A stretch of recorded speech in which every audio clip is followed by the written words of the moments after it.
Good morning, everyone. I'm Kevin Johnson, CEO of Moonbucks, rather. I should really learn how to say the name of my company, right? I've been here since 2017, so I thought I would try my hand at presenting today's town hall since I haven't had a chance to really stand in front of all of you and give you an update. Hopefully, I'm up for that job. Before that, I just wanted to let you know, I don't know how your weekends was, but I was up at Muskoka since I was vacationing in Canada and trying to enjoy the last bit of Indian summer left. So I was in Muskoka and we had a great summer, all that, but really ready to get back to the city and have a nice juicy burger. So here I was driving down the 400 and it was dark. It was 8 p.m. And little did you know, out of nowhere comes a moose. So this giant four-legged animal comes onto the road, and I nearly missed it by an inch. Like literally, I had to swerve to the left onto the shoulder, and unfortunately, I did hit my car onto the guardrail. So it was a frontal impact, but very slight. The airbags didn't come out, and boy, I have to tell you, at that moment, I saw my life just in front of my eyes. I could have been, my heart could have been pierced by a moose antler, for all you know, dead in the middle of Muskoka, Canada. So that moment, after that incident, and luckily nothing happened, no injuries, I was thinking of the unicorn frappuccino. Little did you know, what came to mind was our famed unicorn frappuccino, which you know has been sold out. So that was actually the first thing I was saying, how can I die in the middle of Muskoka without having tried Moonbucks unicorn frappuccino? So of course, the first thing I did when I went back to the office on Monday was I called up my associate and said, man, can you order me a unicorn frappuccino? And of course he did. He pulled up his app, ordered it at one of our stores, and they brought it in, and I was able to enjoy this ice milky, pink powdered, sour blue creme frappuccino. So of course, if I did die then, if I die, I would have no regrets. All right, so now you know a bit more about my weekend. Let me tell you what we'll be talking about today. As you know, this is the Q3 Employee Town Hall. I'm going to give you a little bit of an update on financials. As a start, our Q3 results were just published yesterday. And then I'd like to go a little bit more about some of our strategic priorities. We're wrapping up the year very soon. I want to talk about the key strategic pillars on which we'll be continuing to build our business over the next few months. We're going into the summer months, so we do have an opportunity. It's typically one of the highest grossing months for us. So I'll talk about that, give you an update on US and China, our biggest markets, and as well as what we're doing on the shareholder returns front. So I'll be renewing our commitment with shareholders. Later on, I'll have another meeting with them. Give you a little update as well on our sustainability initiative. As you know, it's one of our key social initiatives within Moonbucks. So talk about that, and if time, we'll go into also a bit of a digital update and Q&A if we have time. All right. Okay. Fiscal Q3, here is a snapshot of our operating results. Most of you would have already seen this, but let me just give you a quick highlight of the numbers.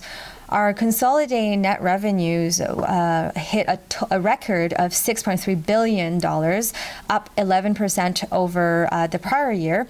This is mostly driven by a 3% net benefit from the consolidation of our East China business. So as you know, we've streamlined activities there, and we changed from a business model to a licensing model. So that happened.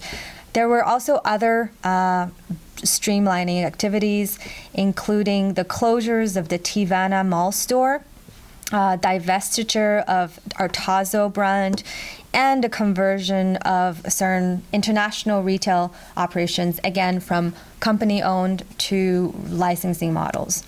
So these are some of the benefits we were able to gain.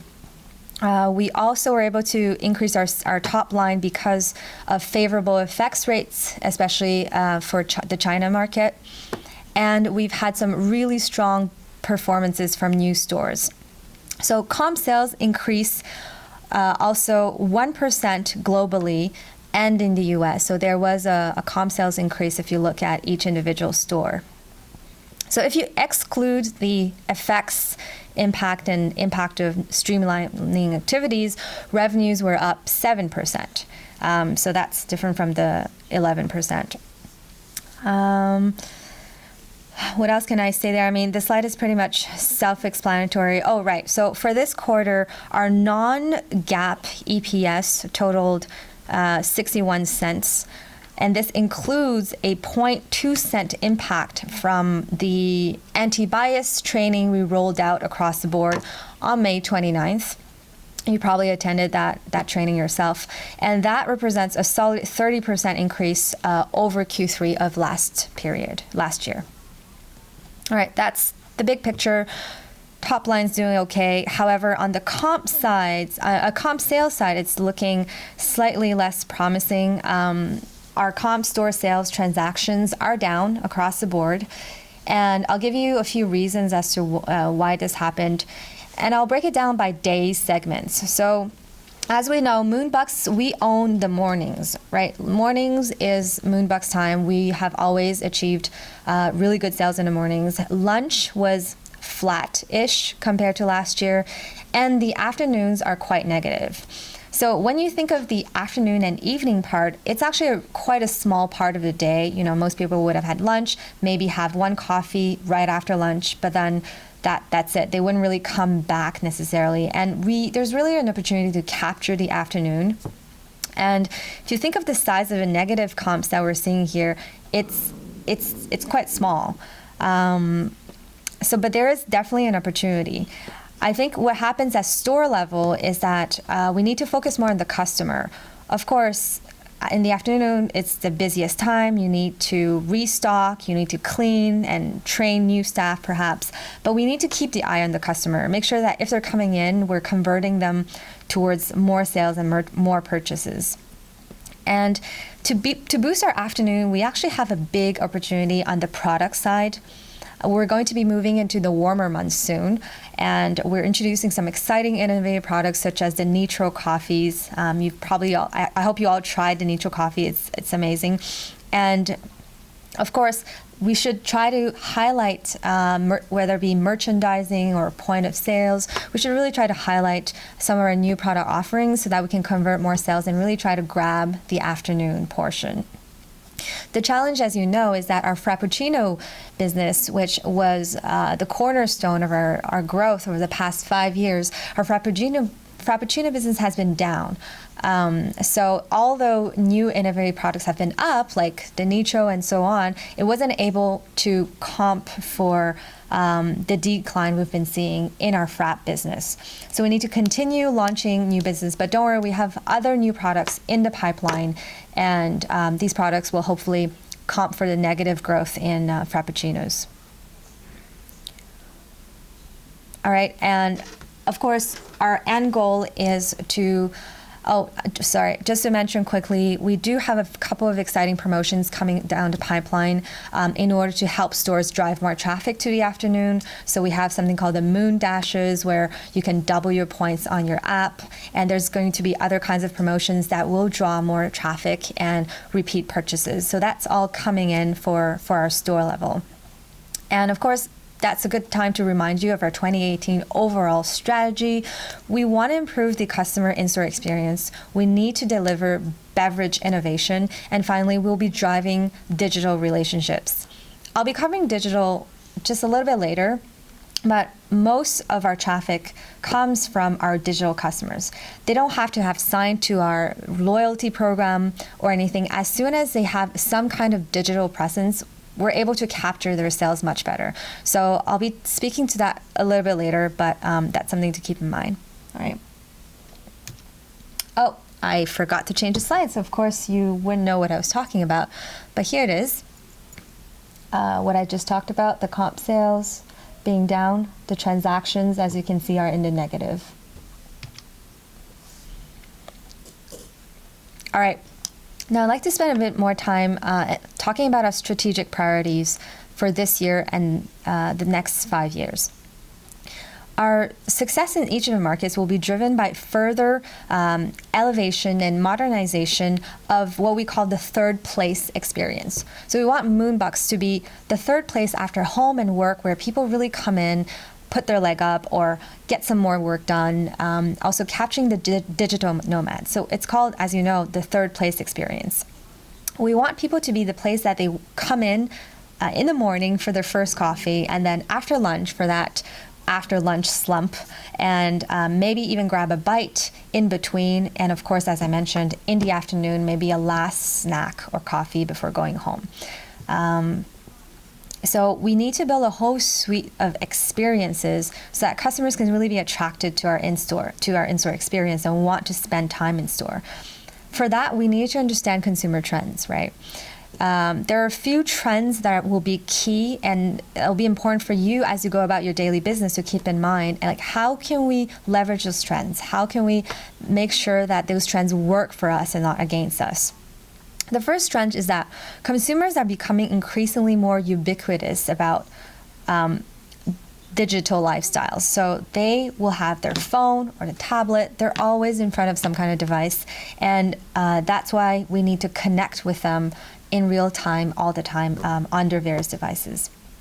Secondly, consumers are looking for experiences. This is nothing new. It's a strategy that's been built into our core pillar for the past 5 years. They're looking for premium products. They're looking for a premium experience and also value and convenience. Consumers really appreciate having a wide range of choice, including better-for-you food, better-for-you drinks. And that's something that we've already started working on. It's something really important that we'll keep working on. So we do have an innovation agenda for each of the food and beverage categories. We also have a digital and store design strategy in order to capture these trends. We are also committed to increasing the velocity of innovation across the board. These will be the key determinants of if someone walks into our store, Moonbucks, or a competitor's store. So let's just turn towards our business in the U.S. for a second to share some of the key highlights. First of all, for the U.S., our beverage innovation platform is working very well. We have a new pipeline of new beverages on horizon, and these will certainly delight the customer for quarters ahead.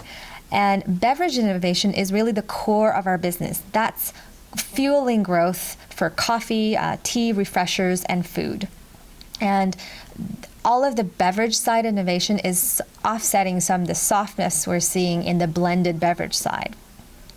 Secondly, in the US, our digital reach is expanding by every measure, including we'll have a double-digit increase in active rewards memberships year over year. And we have added 6 million digitally registered customers. So these are customers who are not yet rewards members. They're not yet signed up for Moonbucks rewards, but they have established a digital connection and relationship with us. So there is, again, a conversion opportunity. Thirdly, we've redoubled on efforts to drive disciplined operational excellence within our stores. And we want to really mindfully allocate our capital with a sharp focus on managing corporate expenses. So we'll have to really tighten our belts and make sure that expenses are controlled while driving growth. Now, China, you can see the picture on the right-hand side is one of our new Moonbucks store that just recently opened in China. As you know, it's a huge motor of growth, or rather engine of growth. I used to speak French, that's why sometimes I have some interference. All right, so engine of growth, China. This is an incredibly powerful long-term growth opportunity, and we're curating the customer experience. Of course, we're acknowledging that our Q3 transactions were rather disappointing, but I want to be clear that I have 100% confidence in the performance of our business in our two leading markets, that is China and the US. We are still in a position of leadership. We're capturing the majority of market share, and we have products and innovation in the pipeline ready to be launched. Just for those of you who may not be as familiar with China, we've been in the market since 1999, and we single-handedly created a market for coffee in a nation of tea drinkers. So that is still, up to this day, one of our biggest accomplishments. And China quickly grew to become our second largest market after the United States. But in recent years, growth has been slow due to an import of competitors, both domestic and international, players such as Luckin Coffee, which you may have heard. They're trying to grate on our share, and they've had some success. So we have to adapt to the technological shifts and retail trends in the country, namely delivery. So I'll stop here to switch over. It's been 15 minutes, or 13, if part 2 will be coming up.